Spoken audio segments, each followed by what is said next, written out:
बिस्मिल्लाहिर्रहमानिर्रहीम। अस्सलाम वालेकुम स्टूडेंट्स। आज हम 17 चैप्टर का आर्टिकल पढ़ेंगे एनर्जी बैंड थ्योरी।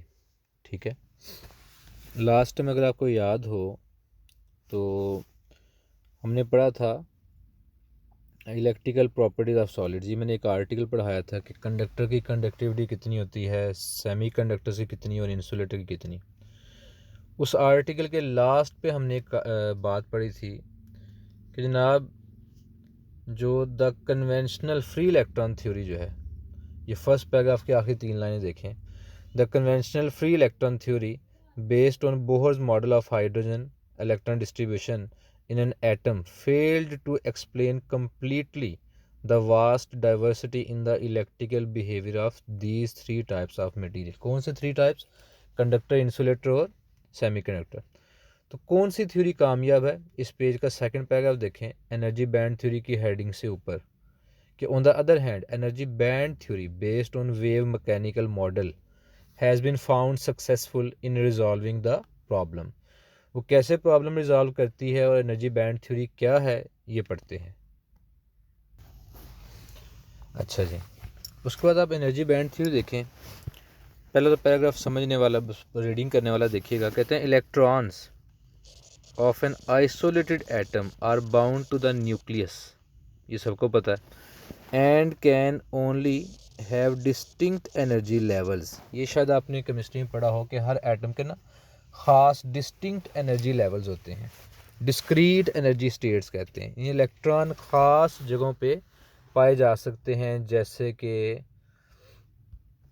आप देखें कि ये कोई एटम है और उसके गिर्द ये एक शेल है, यहाँ इलेक्ट्रॉन पाए जा सकते हैं। उसके बाद एक दरमियान में गैप आता है, फिर किसी जगह पे जाके एक और शेल आएगा, वहाँ फिर इलेक्ट्रॉन पाए जाएंगे, पहले में 2, दूसरे में 8 एंड सो ऑन। इलेक्ट्रॉन ख़ास डिस्टेंस पे पाए जाते हैं। ये जो शेल्स हैं इनको बोलते हैं, ये पहला या दूसरा शेल जो है इसको बोलते हैं परमिसिबल, परमिशन से निकला, परमिसिबल एनर्जी स्टेट। ठीक है, दरमियान में जो गैप है यहाँ इलेक्ट्रॉन नहीं पाए जा सकते, इसको बोलते हैं फॉरबिडन, परमिशन का उलट फॉरबिडन एनर्जी गैप। समझ आई बात की? यानी इलेक्ट्रॉन्स ख़ास शेल में ख़ास डिस्टेंस पे पाए जाते हैं, उनके दरमियान में नहीं पाए जा सकते, फॉरबिडन है, इलेक्ट्रॉन को वहाँ पाया जाना मना है। ये ऐसे ही जैसे मैं मिसाल देता हूँ कि आपके घर का या जैसे एकेडमी का एक फ्लोर है, फिर उसके ऊपर दूसरा फ्लोर है। आप या तो फर्स्ट फ्लोर पे पाए जाएंगे या दूसरे फ्लोर पे आप होंगे। दोनों फ्लोर के दरमियान में जो जगह है वहाँ पाए जा सकते हैं आप, यानी हवा में आप मुअल्लक है, सस्पेंड है, ना फर्स्ट फ्लोर पे आके पाँव है ना सेकंड पे, दरमियान में कहीं अब दरमियान में नहीं पाए जा सकते। फर्स्ट पे, सेकंड पे, थर्ड पे कोई ख़ास जगह है ना, तो वहाँ पाए जा सकते हैं। एटम्स का भी यही हाल है कि परमिसिबल यानी जहाँ इलेक्ट्रॉन्स को पाए जाने की इजाज़त है, इलेक्ट्रॉन ख़ास जगह पे पाए जाते हैं, परमिसिबल एनर्जी स्टेट। ठीक है, और जहाँ नहीं पाए जा सकते उसका नाम क्या है? Forbidden energy gap. अच्छा, ये बड़ी कहते हैं डिस्क्रीट एनर्जी लेवल, डिस्क्रीट मुनफरद, ख़ास, बड़ा मखसूस इनका पाथ है जहाँ ये इलेक्ट्रॉन पाए जा सकते हैं। शार्प जिसको कहते हैं ना, बाउंड्री, ज़रा ऊपर नीचे नहीं होना। कहते हैं however when a large number of atoms say n are brought close to one another, जब काफ़ी सारे एटम्स करीब आते हैं टू फॉर्म अ सॉलिड, जब वो सॉलिड बनाते हैं, सारी बात है एटम से मिलकर सॉलिड बनता है, तो each energy level of the isolated atom splits, बिखर जाता है, इनटू एन सब लेवल्स कॉल्ड स्टेट, जिसको स्टेट कहते हैं, energy states, high energy state, low energy state, under the action of the forces exerted by other atoms in the solid. ठीक है, इसकी मिसाल देता हूँ। वैसे आपने SPDF शेल पढ़े हैं बाकायदा, उनकी शेप वगैरह, लेकिन समझाने के लिए मैं एक मिसाल आपको देने लगा हूँ कि जैसा कि समझाने के लिए मैं आपको बताने लगा हूँ कि फ़र्ज़ करें ये एटम का न्यूक्लियस है और उसका पहला शेल ये था। ठीक है, पहला शेल ये है। दूसरा शेल जो है वो पहले एक डिस्क्रीट एनर्जी लेवल था, लेकिन जब दूसरा भी कोई साथ वाला एटम है ना बिल्कुल, ये उसका भी न्यूक्लियस होगा, उसके भी इलेक्ट्रॉन्स होंगे, इसके इलेक्ट्रॉन पे फोर्स लगाएंगे, और ये इलेक्ट्रॉन जो पहले एक शार्प सी बाउंड्री पे मूव कर रहे थे, वो थोड़ा सा पाथ चेंज भी कर सकते हैं, थोड़ा सा अंदर भी मूव कर सकते हैं ऐसे, ठीक है। यानी इलेक्ट्रॉन पहले इस बाउंड्री बाहर वाली जो सर्कल है बाहर वाला, और अब वो अंदर वाले पास है भी। इसका मतलब वो जो पहले एक शार्प सी लाइन थी, अब एक बैंड बन गया, एक पट्टी सी बन गई, एक रोड बन गया, समझ रहे, एक लाइन से क्या बन गया, एक रोड। इसको अब बैंड कहते हैं। क्या कहते हैं? बैंड। पहले क्या था? एनर्जी लेवल शेल, अब इसको एनर्जी बैंड कहते हैं, बैंड पट्टी को कहते हैं। अच्छा बताएं, अगर ये करीबी एटम कोई ना होता फिर पता क्या होता? इलेक्ट्रॉन एक ही ख़ास शेल में पाया जाना था, एक ख़ास शेल में पाया जाता, और वो ख़ास जो शेल होता वो ये था। उसके बाद अगला ऑर्बिट क्या होता? वो ये होता, ठीक है। उसके बाद अगला ऑर्बिट जो है वो जनाब कुछ ऐसे होता, ये डिस्क्रीट एनर्जी लेवल। उसके बाद अगला ऑर्बिट ये होता, ये डिफरेंट शेल्स होते। लेकिन जब साथ भी कोई एटम है तो इलेक्ट्रॉन इस एक ख़ास पाथ की बजाय, एक ख़ास पाथ में मूव करने की बजाय वो क्या करेगा, यानी इस रास्ते पे जो एक लाइन नज़र आ रही उसके थोड़ा आगे थोड़ा पीछे होके मूव ऐसे कर सकता है, इस तरह।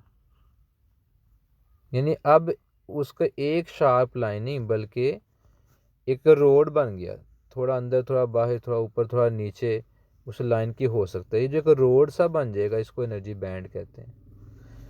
आपको पता है यही जो सब शेल हैं वो क्या कहलाते हैं? SPDF। मसलन ये जो सेकंड शेल है, पहले शेल का तो S ही होगा, दूसरे में क्या होगा? ये S है, उसके बाहर यानी इलेक्ट्रॉन थोड़ा सा बाहर भी मूव कर सकता है इस लाइन के।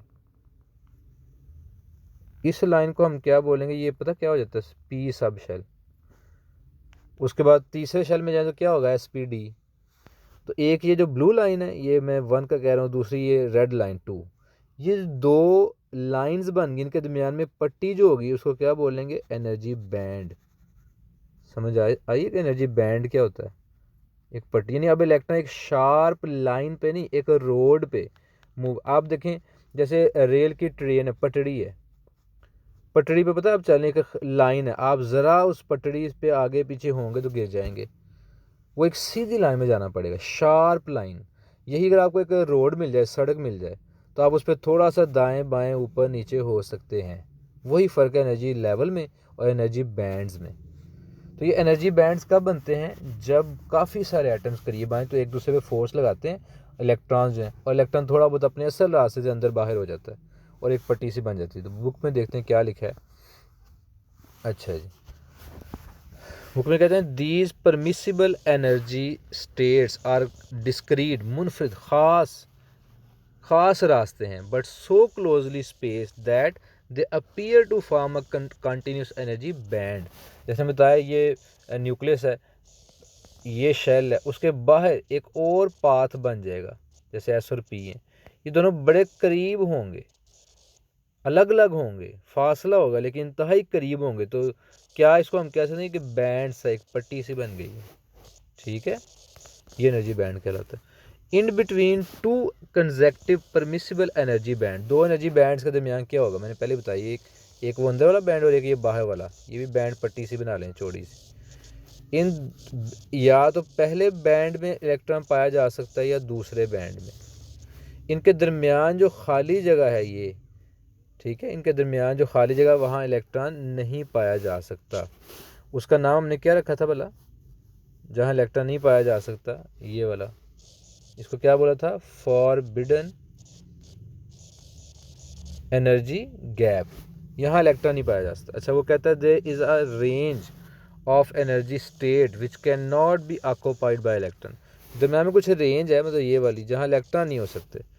These are called forbidden energy states and its range is termed as forbidden energy gap। इस रेंज का नाम, गैप का नाम forbidden energy gap है। इतनी बात समझ आई? आपने सामने बच्चा और बंदा और तरीके से भी समझा सकता है। खैर अभी ऑनलाइन तो ऐसे गुजारा करना पड़ेगा। अच्छा अभी क्या है कि वो बताएगा जी कि कितने एनर्जी बैंड, सबसे इनर बैंड को क्या बोलते हैं, आउटर बैंड को क्या बोलते हैं, वो आपको ही पता है। आउट सबसे बाहर वाले को आउटर मोस्ट, सबसे अंदर वाले को इनर मोस्ट, दरमियान वाले को वैसे कहते हैं इनर शेल या लोअर शेल का नाम दे लें आप। कहते हैं जी the electrons in the outermost shell of an atom are called valence electrons and the energy band occupying these electron, जिस बैंड में ये इलेक्ट्रॉन होते हैं वो क्या कहलाता है, वैलेंस बैंड। इससे पहले आप पता क्या टर्म यूज़ करते थे, वैलेंस शेल, अब वैलेंस बैंड, क्योंकि पट्टी सी बन गई। अब पता अगर तीसरे चौथे शेल में चले जाएं तो वो पट्टी 3-4 डिस्क्रीट एनर्जी लेवल पे मुश्तमिल होगी, SPDF। जैसे कि मैं आपको दिखाता हूँ कि ये आपके सामने एक डायग्राम नज़र आ रही है, आपको नज़र आ रही है डायग्राम।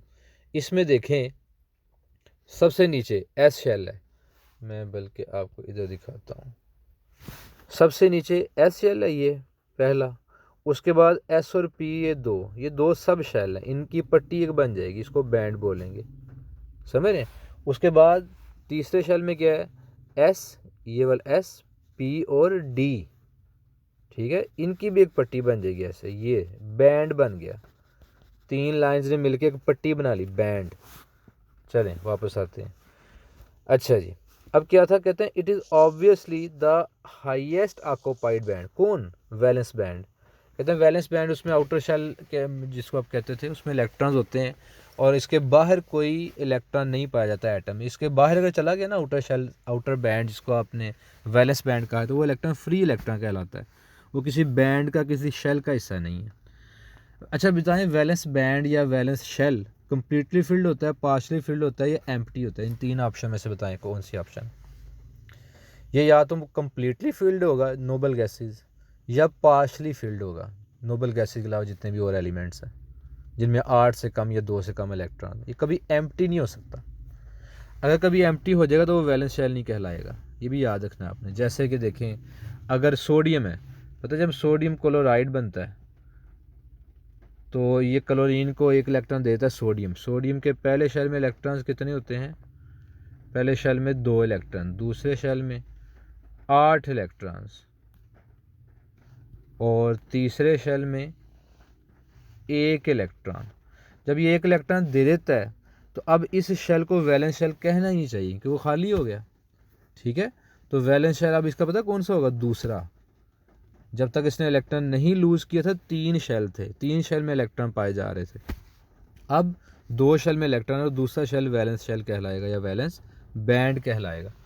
तो बुक में देखने कहते हैं जी it may be either completely filled और partially filled with electrons and can never be empty, कभी खाली नहीं हो सकता, कुछ ना कुछ इलेक्ट्रॉन तो होंगे ही। अच्छा, the band above the valence band is called conduction band.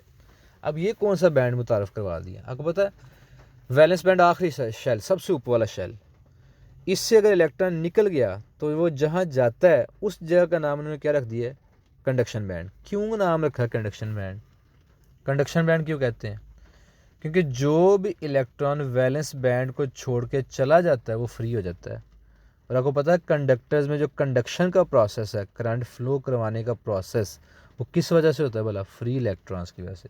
तो इलेक्ट्रॉन जिस जगह चले गए, ये फ्री इलेक्ट्रॉन छोड़ के सोडियम के एटम को जहाँ चला गया है उस जगह का नाम पता क्या रख देते हैं, कंडक्शन बैंड। ये कंडक्शन बैंड इसमें प्रॉपर कोई जगह नहीं है कंडक्शन बैंड। ये पता क्या होता है बेसिकली, कि ये एटम्स है ना, सॉलिड एटम से मिलके बना है और एटमों के इलेक्ट्रॉन के गिर्द गर्दिश कर रहे होते हैं ऐसे ऐसे। एटम्स के दरमियान जो खाली जगह हैं वहाँ फ्री इलेक्ट्रॉन घूमते फिरते हैं, यहाँ फ्री इलेक्ट्रॉन। तो ये जो खाली जगह ना जहाँ ये इलेक्ट्रॉन रेड से मैं डॉट बना रहा हूँ, इस जगह का नाम पता क्या है, कंडक्शन बैंड। यानी वो जगह जहाँ कंडक्टिव इलेक्ट्रॉन्स हैं, कंडक्टिव इलेक्ट्रॉन, फ्री इलेक्ट्रॉन्स, याद रहेगा। तो देखें जरा बुक पे, कहते हैं जी in conduction band electron move freely and conduct electric current through solids, that is why the electrons occupying this band are known as conductive electron और फ्री इलेक्ट्रॉन्स। समझ आई बात की, फ्री इलेक्ट्रॉन्स को कहते हैं। अब वो कहता है जी any electron leaving the valence band, हर इलेक्ट्रॉन जो वैलेंस बैंड को छोड़ जाता है वो क्या होता है, is accommodated by this band, उसको ये बैंड जगह दे देता है, कौन, कंडक्शन बैंड। कंडक्शन बैंड में फिर बता रहा हूँ कि ख़ास जगह नहीं, एटम्स के दरमियान जो खाली जगह हैं उनको कंडक्शन बैंड कहते हैं। इट मे बी, अच्छा ये बताएं, ये कंडक्शन बैंड जो होता है कम्प्लीटली फिल्ड होता है, पार्शली फिल्ड होता है, क्या होता है? इंसुलेटर केस में ये तकरीबन एम्प्टी होगा क्योंकि उनमें फ्री इलेक्ट्रॉन नहीं है, और कंडक्टर्स केस में ये हैवीली फिल्ड होता है, कम्प्लीटली फिल्ड नहीं। यानी ऐसा तो नहीं हो सकता कि जनाब एटमों के दरमियान जितनी जगह थी वो सारी फिल हो गई, अब मज़ीद कोई चीज़ आ ही नहीं सकती। एटमों के दरमियान स्पेस तो रहती ही है और उसी का नाम कंडक्शन बैंड है। कहते हैं इट मे बी, जो कंडक्शन बैंड है, it may be either empty और partially filled with electrons. Partially filled conductor के केस में और सेमी कंडक्टर केस में, एम्प्टी इंसुलेटर केस में। The band below the valence band are normally completely filled. Valence shell completely filled भी हो सकता है और पार्शली भी, एम्प्टी नहीं। वैलेंस शेल से निचले जो शेल हैं, इनर शेल जिसको हम कहते हैं, वो अमूमन कम्प्लीटली फिल्ड होते हैं क्योंकि अंदर वाले शेल फिल होंगे फिर इलेक्ट्रॉन अगले शेल में जाएंगे ना। लेकिन कुछ गैसेज होती हैं जैसे वो ट्रांजिशन एलिमेंट है शायद, उनमें अभी इनर शेल कम्प्लीटली फिल्ड नहीं होते और इलेक्ट्रॉन अगले शेल में चले जाते हैं। इसलिए वो पता क्या बोल रहा है, दोबारा वर्डिंग सुने, वो कह रहा है जी कि the bands below the valence band are normally completely filled. वो ये नहीं कह रहा हमेशा कम्प्लीटली फिल्ड, अमूमन वो कम्प्लीटली फिल्ड ही होते हैं, हमेशा नहीं। And as such play no part in the conduction process, उनका कंडक्शन में कोई रोल नहीं। क्यों रोल नहीं, ये भी सुने। मुझे बताएं ये जो इलेक्ट्रॉन फ्री हुआ ये वाला, ये किस शेल से गया? किस शेल से गया? वैलेंस बैंड या शेल कह लें। वैलेंस से गया किस में? कंडक्शन में। यानी फ्री इलेक्ट्रॉन का दो ही बैंड से ताल्लुक था, वैलेंस बैंड जहाँ वो पहले था और कंडक्शन बैंड जहाँ वो अब है। समझ रहे हैं? अंदर वाले शेल से तो कोई ताल्लुक नहीं इसका, फ्री इलेक्ट्रॉन का। जहाँ से गया, जिस में गया, उन दोनों के साथ ही वास्ता है इसका। तो इसलिए वो कहता है कि जो इनर शेल्स हैं, the bands below the valence band are normally completely filled and as such play no part in the conduction process. Thus while discussing the electrical conductivity we will consider only the valence and conduction band। हम सिर्फ इन दो bands को discuss करेंगे और किसी band को discuss नहीं करेंगे हम। समझ आ रही बात की? अब वो कंडक्टर्स इंसुलेटर को ना बता रहा है इन टर्म्स ऑफ बैंड्स। पहले ये डायग्राम देखें। पहले जो डायग्राम है ये कंडक्टर्स के लिए है, सॉरी इंसुलेटर्स के लिए। पहली डायग्राम जो फॉर इंसुलेटर्स, इंसुलेटर के बारे में उसने क्या कहा है? Full valence band, valence band full है, और empty conduction band. Empty conduction band का मतलब क्या है कि इसमें जो फ्री इलेक्ट्रॉन्स हैं वो ज़ीरो है, फ्री इलेक्ट्रॉन है ही नहीं। और दोनों के दरमियान लार्ज फॉरबिडन एनर्जी गैप, मतलब अगर आप वैलेंस शेल के किसी इलेक्ट्रॉन को एनर्जी दे के भेजना भी चाहते हैं कंडक्शन बैंड में, कंडक्शन बैंड से मुराद क्या है बताएं? क्या है कि उसको इलेक्ट्रॉन को फ्री करना है। अगर आपने भेजना भी है इसमें कंडक्शन बैंड में तो आपको एनर्जी देनी ज़्यादा पड़ेगी। यानी इलेक्ट्रॉन भेजे जा सकते हैं इंसुलेटर में भी, वैलेंस शेल के इलेक्ट्रॉन को फ्री किया जा सकता है, लेकिन उसके लिए एनर्जी काफ़ी ज़्यादा दरकार होगी। जैसे कि सामने लिखा है, इसकी रीडिंग करते हैं। कहते हैं insulators are those materials in which valence electrons are bound very tightly to their atom. Electron बड़े टाइटली बाउंड होते हैं न्यूक्लियस के साथ, and are not free, free नहीं है। In terms of energy band it means that insulator as shown in the figure, जो figure पीछे थी, एन एम्प्टी कंडक्शन बैंड यानी कोई फ्री इलेक्ट्रॉन नहीं, फुल वैलेंस बैंड और a large energy gap between them. दोनों के दरमियान एनर्जी गैप ज़्यादा है। इसका मतलब एनर्जी काफ़ी देनी पड़ेगी। क्यों ज़्यादा देनी पड़ेगी भला एनर्जी? क्योंकि इसी पैराग्राफ में इसने कहा है ना कि इंसुलेटर के इलेक्ट्रॉन टाइटली बाउंड होते हैं अपने न्यूक्लियस के साथ, तो इसका मतलब उनको एनर्जी देनी ज़्यादा पड़ेगी। समझ आई बात की? कंडक्टर्स के बारे में देख लें क्या है। सेकंड डायग्राम कंडक्टर्स की है, बल्कि पहले सेमी कंडक्टर देख लें जो तीसरी डायग्राम है। सेमी कंडक्टर्स, सेमी कंडक्टर में गौर करें, वैलेंस बैंड उसने फुल नहीं कहा जैसे कि इंसुलेटर में ऊपर कहा था पहले डायग्राम में। दूसरी बात, कंडक्शन बैंड उसने एम्प्टी भी नहीं कहा। इसका मतलब कुछ कुछ फ्री इलेक्ट्रॉन्स इसमें होंगे, जो मैं डॉट से बना रहा हूँ। वैलेंस बैंड में भी कुछ इलेक्ट्रॉन होंगे और कंडक्शन बैंड में भी कुछ इलेक्ट्रॉन होंगे। और दरमियान में देखिए इसने क्या लिखा है, अ नैरो फॉरबिडन एनर्जी गैप, अ narrow forbidden energy gap. Energy gap है लेकिन कम। मुराद क्या है भला इससे, कि इसके इलेक्ट्रॉन को फ्री करना निस्बतन आसान है। सेमीकंडक्टर के इलेक्ट्रॉन को फ्री करना आसान है। अच्छा जी, तो बात हो रही थी कि एनर्जी कम देनी पड़ती है तो जो इलेक्ट्रॉन वैलेंस बैंड के वो आराम से कंडक्शन बैंड में जा सकते हैं। तो सेमीकंडक्टर के बारे में देखिए उसने क्या कहा, in terms of energy bands semiconductors are those materials which at room temperature have partially filled conduction band.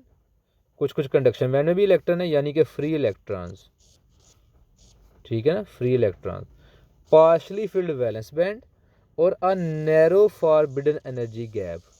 Narrow gap energy का इसका मतलब इलेक्ट्रॉन को एनर्जी देने की ज़रूरत थोड़ी है, थोड़ी एनर्जी से इनका गुजारा हो जाएगा। अब कंडक्टर्स को डील करते हैं। कंडक्टर्स क्या है, कंडक्टर में जो मिड वाली डायग्राम है ये कंडक्टर्स के बारे में। तो बेटा जो कंडक्टर्स हैं उसमें आप देखें वैलेंस बैंड कहाँ तक गया है, ये, और कंडक्शन बैंड कहाँ तक है, ये। इसका मतलब गैप नहीं है बल्कि दोनों बैंड्स की आपस में ओवरलैपिंग है। समझ रहे हैं, दोनों बैंड्स आपस में ओवरलैप कर रहे हैं। इसका मतलब ओवरलैप का ये है कि जो इलेक्ट्रॉन्स कंडक्शन बैंड का हिस्सा हैं वो साइमल्टेनियसली वैलेंस बैंड का हिस्सा वो कंडक्शन बैंड में भी हैं, क्योंकि दरमियान में कोई गैप नहीं। सारे वैलेंस इलेक्ट्रॉन आलमोस्ट फ्री हैं और उनको एनर्जी की ज़रूरत नहीं, ज़ीरो एनर्जी देनी पड़ेगी इलेक्ट्रॉन को फ्री करने के लिए। मतलब रूम टेम्परेचर में वैसे ही फ्री इलेक्ट्रॉन्स होते हैं। कंपैरिजन करें तीनों का क्या है, सबसे ऊपर इंसुलेटर था, उसमें कहा जी उनका कंडक्शन बैंड कंप्लीटली एम्प्टी है, ये conduction band completely empty. Semiconductor में क्या बोला, पार्शली फिल्ड होते हैं। और कंडक्टर्स में क्या है कि सारे वैलेंस इलेक्ट्रॉन कंडक्शन बैंड का हिस्सा हैं, कोई एनर्जी दरकार नहीं। पढ़ते हैं वो क्या कहते हैं, conductors are those which have plenty of free electron, बहुतात है for electrical conduction. In terms of energy bands conductors are those materials in which valence and conduction bands are largely overlap each other। दोनों bands के आपस में overlapping है। There is no physical distinction between the two bands, दोनों में band में कोई फ़र्क, कोई जगह नहीं। Which ensures the availability of a large number of free electron. इसका तो सारे वैलेंस इलेक्ट्रॉन फ्री इलेक्ट्रॉन्स हैं। जब फ्री इलेक्ट्रॉन बहुत ज़्यादा होंगे तो वो चीज़ अच्छी कंडक्टर होगी कि बुरी कंडक्टर होगी, बहुत बेहतरीन कंडक्टर होगी। समझ आई बात की। लास्ट पैराग्राफ जो बेटा इसको हेडिंग दें नोट की, ठीक है, इसको नोट की हेडिंग दें।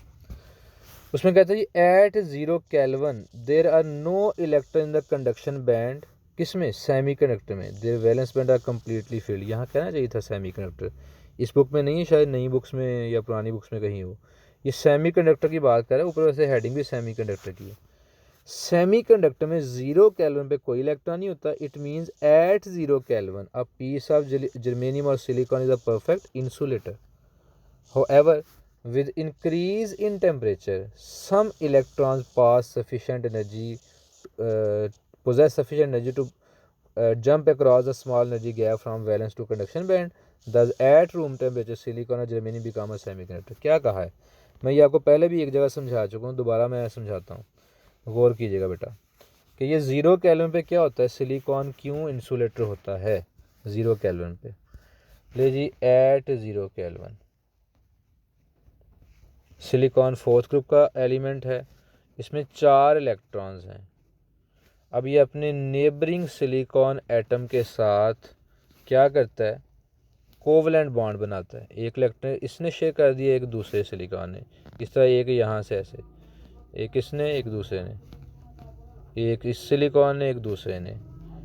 कोई भी इलेक्ट्रॉन, ये बॉन्ड्स हैं, बॉन्ड्स गिरा कह लें, कोई भी इलेक्ट्रॉन फ्री नहीं, 0 फ्री इलेक्ट्रॉन इसका मतलब ये हुआ कि ये सिलिकॉन जो है एक प्योर इंसुलेटर है।